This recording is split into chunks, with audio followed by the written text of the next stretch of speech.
Wow, wow, wow, wow. What a week. What a week. Bill Cosby, Brett Kavanaugh, this whole hashtag Me Too thing. Oh, I'm sick. So depressed. This is Deetra Kelsey, and you're watching Sister Talk TV show. And today we will talk about that. 212-757-1393. And I have my beautiful, beautiful guests, my sister friends and my brother friend.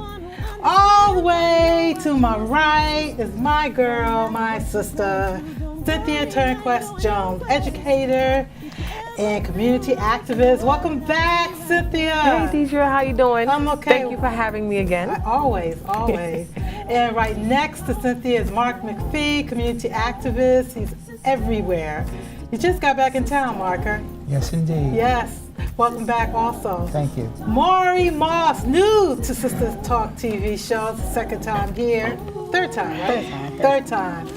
Thank you. Thank you. And also, my sister friend, Dana McBroom. Yes, yes, yes. And I want to say hello to your viewing audience. We love Sister Talk. Thank you so much. Thank you. So we're going to talk about that, but first, we're going to look at this video, and then we're going to delve into it. And remember, call in at 212-757-1393.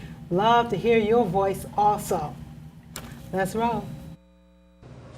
Yes, I understand that you said just last night you felt that the witness was in fact credible. On Monday, I stood in front of your office with Addie Barkan. I told the story of my sexual assault. I told it because I recognized in Dr. Ford's story that she's telling the truth. What you are doing is allowing someone who actually violated a woman to sit in the Supreme Court. This is not tolerable. You have children in your family. Think about them. I have 2 children. I cannot imagine that for the next 50 years, they will have to have someone in the Supreme Court who has been accused of violating a young girl. What are you doing, sir? I was sexually assaulted and nobody believed me. I didn't tell anyone, and you're telling all women that they don't matter, that they should just stay quiet, because if they tell you what happened to them, you're going to ignore them. That's what happened to me, and that's what you're telling all women in America, that they don't matter. They should just keep it to themselves, because if they have told the truth, you're just going to help that man to power anyway. That's what you're telling all of these women. That's what you're telling me right now. Look at me when I'm talking to you. You're telling me that my assault doesn't matter, that what happened to me doesn't matter, and that you're going to let people who do these things into power. That's what you're telling me when you vote for him. Don't look away from me. Look at me and tell me that it doesn't matter what happened to me, that you'll let people like that go into the highest court of the land and tell everyone what they can do to their bodies. Senator Flake, do you think that Brett Kavanaugh is telling the truth? Thank you. Do you think that he's able to hold the pain of this country and repair it? That is the work of justice. The way that justice works is you recognize harm, you take responsibility for it, and then you begin to repair it. You're allowing someone who is unwilling to take responsibility for his own actions, unwilling to hold the harm that he has done to one woman, actually 3 women, and repair it. You are allowing someone who is unwilling to take responsibility for his own actions to sit in the higher court of the country and to have the role of repairing the harm that has been done in this country to many people. No, thank you. What do you think? Senator, do you care to respond? Ma'am, do you want to talk to the staff right after? No, I want to talk to him. Wow, that was very, very emotional. You know, after that, Senator Flake decided to vote for the confirmation on the basis that Donald Trump investigate have them investigate Brett Kavanaugh. How do y'all feel after you experienced that? That was a passionate speech. I believe her name was Maria. I can't remember her last name right now. But that was very passionate, and you can tell that she got through to him, at least to a certain degree. Unfortunately, he's still going to vote to confirm Kavanaugh. however, as you stated, under the basis that they do an FBI investigation, which I believe that if Kavanaugh was innocent from the beginning, then he would have been able to say, you know, I'll do the investigation. But that's just my take. Okay, what do you think, Cynthia? So very intense, and it takes courage for a person to come out and say that this happened to me, right? But the words that she chose, her saying that when you are fighting against something that is injustice, when you are fighting against something that is not justified, then you are fighting against pain. You're fighting to correct pain. Are you willing to make sure that the person that you put into place as the next judge in the Supreme Court is willing to fight against pain and to correct pain? If he's already inflicting pain on individuals, then is that the type of person that you want with that kind of character? How did you feel about that, Mark? Well, you know, it was a very impassioned statement that she made, but one of the statements that she said that really hit home to me is she said, how are you going to elect this person to the highest court in the land? Well, the truth of the matter is that we have already elected a man to the highest position in the world who is, in essence, of the same cloth as Brett Kavanaugh. And so this whole ideology of boys will be boys and whatnot, and he talked about having an investigation, and these women, you know, have a right to have their day in court. They have the right to bring about these allegations and whatnot. And my thing is this, if we have to, and no disrespect to the women, but here it goes, we made sure that the women's voices were heard in another trial, being the Cosby trial. So these sisters' voices, these women's voices, too, deserve to be heard. Exactly. And so, therefore, I hope that justice will prevail. Okay, what's your take on it? You know, it is amazing to me because I spoke to another journalistic colleague this morning. I've canvassed so many people about what's going on in this event. And to me, it really goes to the character of the man. Right. You know, this gentleman gave me a story because, of course, so many of these people on the quote-unquote white wing are saying, well, you know, it was so long ago, they were teenagers. And I've even heard several Caucasian women saying, well, every young boy does things like this. Now, this gentleman I spoke to this morning went through a tale that when he was 16, he was in a prep school, and he was in a bed with a young lady who was about 14 and another guy, and they were kidding around and giggling. And he said he had the opportunity to do something very inappropriate, and he chose at that moment not to. And he said to me, even today, he thinks about that and says he feels so grateful to his upbringing that he chose not to do it. Whoa, that's a heavy statement you just made. You know, you're talking about Kavanaugh's character. Yes. In his upbringing, you'd say the least. And also what was important is that this gentleman also said that this country is very forgiving to someone who says, well, yes, I did it, and I'm sorry. You know, I was young, maybe I was drunk, but the fact that he's acted like I never drank, I was a wonderful little choir boy, I was always in the library, I never did anything, me. You know, I really want Shaggy to do a flub on it. It wasn't me, I'm telling you. But you know, okay, speaking, I'm going to piggyback what Mark said about we have a president who boasts about grabbing a woman's genitalia and being a bitch about it. You know, were you all surprised that he agreed with Senator Flake to have this investigation done by the FBI? Now, repeat that? Okay, I don't know. Because were you all surprised that President Trump agreed to have this FBI investigation? But here's the trick. Suggested by Senator Flake. Once that woman cornered that legislator in the elevator and that video went viral, you have to be held accountable. The whole world is watching on how this is going to be handled. And there is no senatorial process as to how they vet sexual harassment. And when you're dealing with higher level offices such as this. So this is the, it's not even the first time that this has happened, but they need to have a policy and procedure as to how that they handle this going forward into the future. And yes, there should be an investigation. If he has nothing to hide and there was nothing that happened, an investigation shouldn't be harmful. Well, I agree with that, but my thing is, were you all surprised that Donald Trump? Okay, I was not, because you weren't surprised. I was totally surprised. I wasn't surprised only because, and I'm sorry that I say this, but I just call him Satan's sidekick. He likes to go with the wind. I have a daughter, and I talk to her all the time about these issues. And one thing I really know is that it's funny, because I'm also a chaplain as well as an artist and an educator.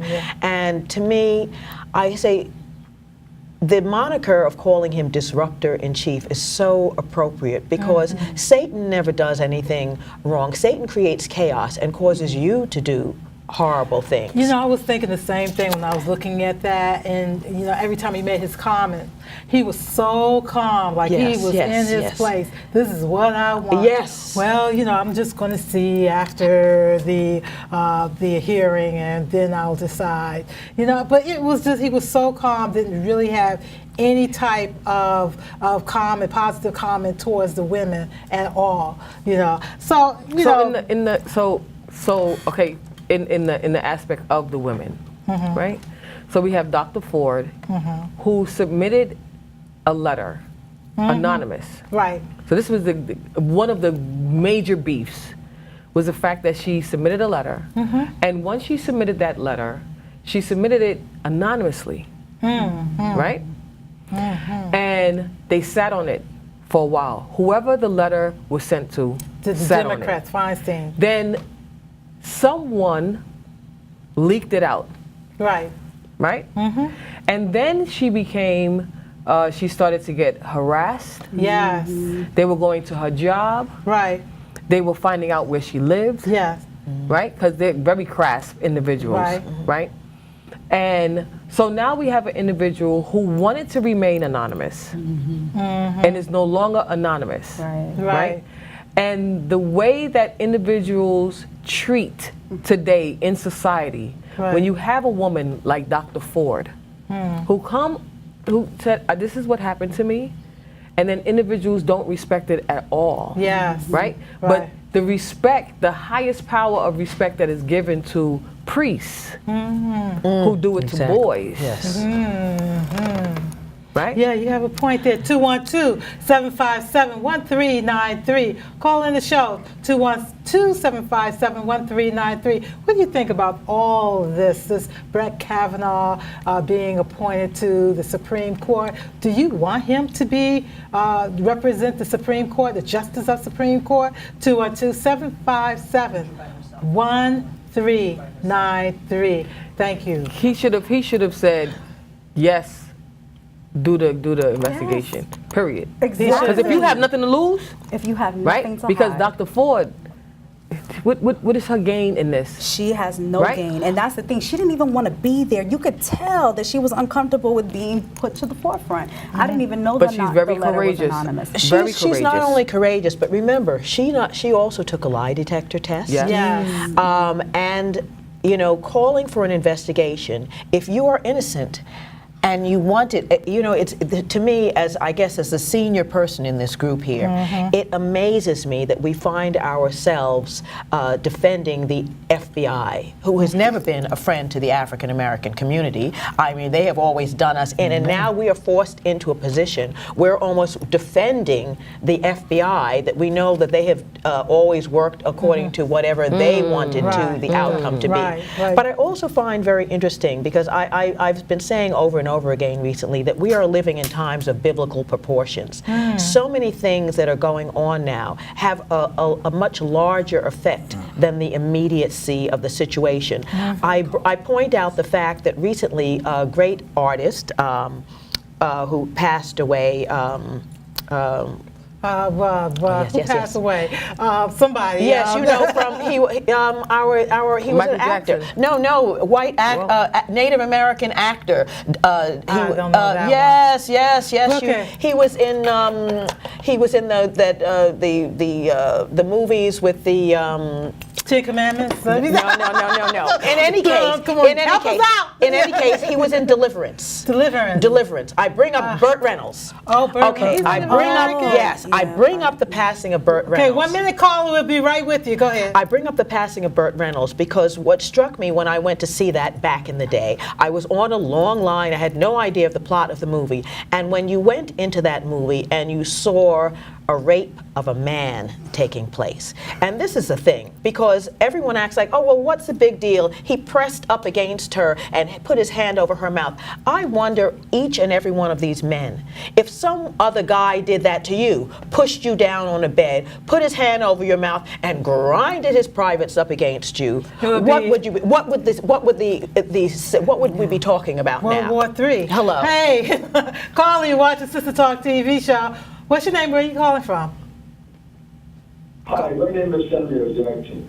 And I would like to know, you're talking about George's getting on the bench. Do they represent us? Do they speak to us? Who speaks for us? Could you answer that question?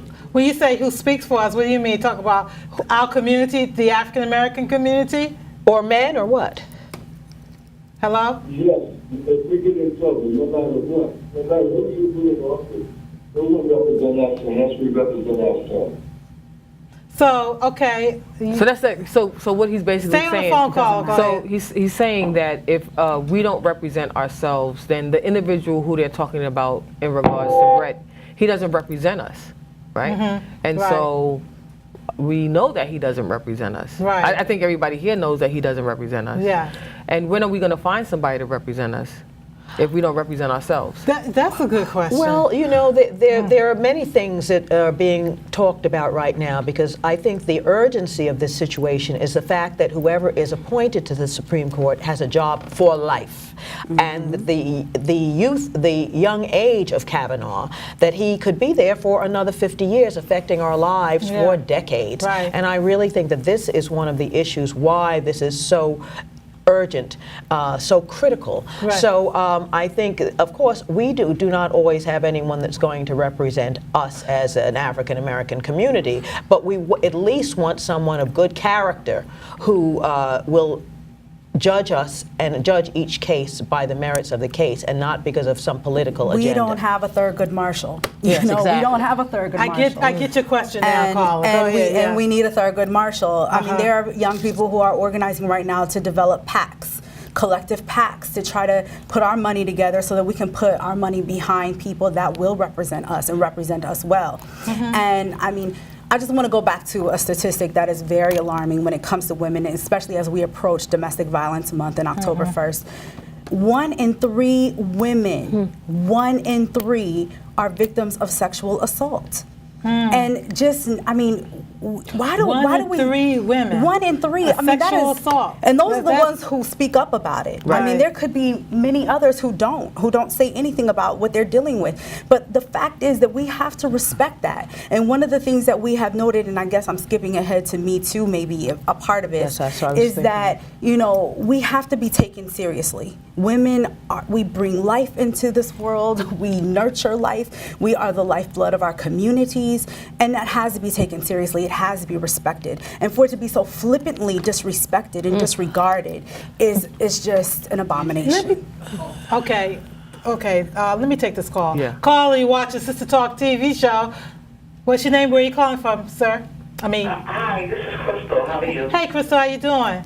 I'm good. I want to touch on the judicial part of this. Sure. I went to the Democratic primary. On the front of the ballot, you know, you had all of the people running Democrat, and on the back was the judicial section. It was about 2 columns with about 14 names on each column. The average person that came in there did not know in the back. anything about the judicial section. They never know. They barely knew about the front section. And the guy that they put me at the table they put me to, he's been doing the elections for a long time. He was literally telling those people, to bubble in this, and this. Now, the poll watchers, they can't be at the same place at one time. So they go to different sites and so forth. And I watched him. The way I handled it, I told the people verbally, well, I can't point to what you need done, but I will tell you, bubble in wherever you see the circle next to the name of the party you want. The person you want. That's the proper thing to do. I'm saying all this to say, Deidre, if you can spare me one more minute, that we have got to stop talking about, well, your ancestors died for you to have the right to vote. We got to be specific, because these politicians don't come to our neighborhood. The people who are supposed to put the information out, like maybe the board of elections or our community leaders, etc., they're not doing it. All we're doing is telling people they got to vote because they had somebody die for them to have the right to vote. We need to have cluster meetings, start talking about what this vote thing is all about, and get the young people in there and do the work. Do the work. And stop Okay. telling us what we need to do. Just go out there. I'm not voting for any and anybody. Okay. My name is Crystal. I ain't never did nothing I did not want to. All right. Thank you, Crystal. Thank you. Thank you. I think that heard speaks to another reason why political education is so important. Yes. What In the sister school just- system, yeah. What the sisters basically spoke about is correct. A lot of times, people in the community, they only vote for certain elections. Those local and those judgeships are very important. And the reality is, the old folks say that, you know, birds of a feather flock together. And so I'm not surprised that we have a president who supports this candidate, because this is the candidate that he chose. And so he's supporting Kavanaugh all the way, and the only reason why he's now saying, okay, maybe an investigation should be done, is because of the pressure. I really appreciate the first caller. Just kind of like reminds me of a dear family member who's no longer here, Mr. Rod Kernan, because anytime that I grace this show, or anytime period, he's always calling to the show and always have a political view on everything. So Rod, we remember you. Peace and blessings. Yeah. Oh, one last question, I believe. What if they did the investigation, FBI investigate, and they find that it's not true? This is just a hypothetical question. Would you think that he's still good enough to be a Supreme Court justice? No. No. Yes. Sorry, you also said no. Mine Yes, is you just go based first. on watching him being questioned. When he was questioned about, so you are saying that you do not drink, that when you drink, that there aren't times when you black out. He shot the question back to the person and said, do you black out? Yeah, that Right? was something That else. right there, that right there, that Was piece disrespect. right there, Disrespect. even regardless of what Dr. Ford said, but that piece right there, what are you? You're a judge? Yes, yes, You're a yes. judge? And you know His what I name's also tainted found? already. I also found, which was quite interesting. It's sad, but there's a meme of Tom Hanks in that baseball movie that he did. We said there's no crying in baseball. Well, there's no crying in the Supreme Court. Yes. I mean, give me a break. This guy had no regrets. No, well, I'm sorry if something. No, nothing at all. That's another question. What if he did came out in the beginning and say, look, this happened when I was 17 years old. The other incident happened when I was 21, 20. I had a drinking problem. I sought counseling and all that. I was just surprised at his posture, again, that he was so belligerent. He didn't even take a human, Yes, a exactly. humanistic approach Exactly. towards her feelings. You know, even if people say that maybe she had it mistaken, maybe it wasn't him, so on and so forth. But even so, even if he would have thought about his wife or his two daughters, what if that was them? You know, he should have come with a more compassionate posture. He came belligerent, he came defiant. Like he was drunk. And he and that was what was off-putting about it. And it wasn't just his sexual proclivities, because Senator McCluskey, who is on the other side and she has to vote, she was objecting to him long before these sexual allegations over finance issues that he has, monies that were missing and stolen and things like that. And no one is bringing, so it's not just his sexual side. There are other issues dealing with this particular individual. Yeah. And as much as I am not on the side of Satan's sidekick and his minions, there are so many there are other people they can put forward. And if he were a decent human being, he would withdraw his own name because of dividing the country in such a manner. Do you care about this country, or are you just caring about yourself? You know, the man we have in the White House now, we know that everything he does is about him. And it seems that this is a similar type of person. Everything is just about him. What about the rest of the country? How this is affecting people? How you have people weeping in the streets. If he can't see this and is a compassionate, humanistic person, as you said, then there's something wrong there. We need him out. Do you all think that there should be term limit on the judicial, the Justice Department? Well, you know, in the old days, I go back to history again. I'm such a history buff. Remember back when the Constitution was first written in the Supreme Court, people had a life expectancy of about 50 years old. So that's why I was like that. So the life expectancy, he could live to be 120 years old. What do we do? You know, what about Ruth Ginsburg? Ruth Bader Ginsburg. We love Ruth Bader Ginsburg, but you know, at least she really gives you that She's balance. Sleeping that on the well, I mean, what do you think? That's why there should be a term limit. There should be a term limit. There should be a time. She's holding on because you can't, of the conservatives. when you drive a car and you get to a certain age, you have to go back in again and take the test again. And then they'll tell you, I'm sorry, you can't see the road, stay off the road. The same thing should go. Well, unfortunately, I have to object, senior citizen objection. Unfortunately, 70 now is not what 70 was, let's say, 20 years ago. And same way, I mean, I know 80-year-olds who are very vital. So it's really an individual. Really an individual. But we're not talking about age. We're talking about the term of you being. The same thing with police officers. Police officers are allowed to retire at a certain time because of their sanity. Yes. Right? Yes. Oh, yes. And so, sanity-wise and passing the torch-wise and stop hogging up the chair-wise, you got to go. Okay. I don't want to be gender biased, but I mean, look, 100 years after women have been given the right to vote, we need women justices. I'm not saying that, you know, we need to prolong it, but I do believe that we need women to be, I mean, women have been held back, and we're seeing that even right now. Yeah, and especially when you brought up Ruth Bader Ginsburg. I mean, do you see her workout routine? They've been showing her exercising. She's keeping her gray matter in the pink. You know, I mean, I think maybe this idea of maybe testing people to see how, if they're still viable and fit for a particular office. But I'm quite sure she wants to move on but she's holding on. She has I do want to say this, you know, as one of the older people here, for 70 years old, we look good. We look very good for 70. Hey, okay, I see you, stage manager. What's her name again? Miss Manna. Miss Manna. I see you. Okay, we're going to wrap it up. You know, just again want to thank Zakezi Starman for creating this magnificent show. Did a wonderful job with the set and all that. Shout out to the crew. Shout out to Miss Manna, stage manager. Shout out to Cynthia, Mark, Mari, Dana. And we got 10 seconds left. Christina Ayaleke, Nurel, who else is in there? Debbie. And I am Deetra Kelsey. And I'm wishing you peace, love, and life.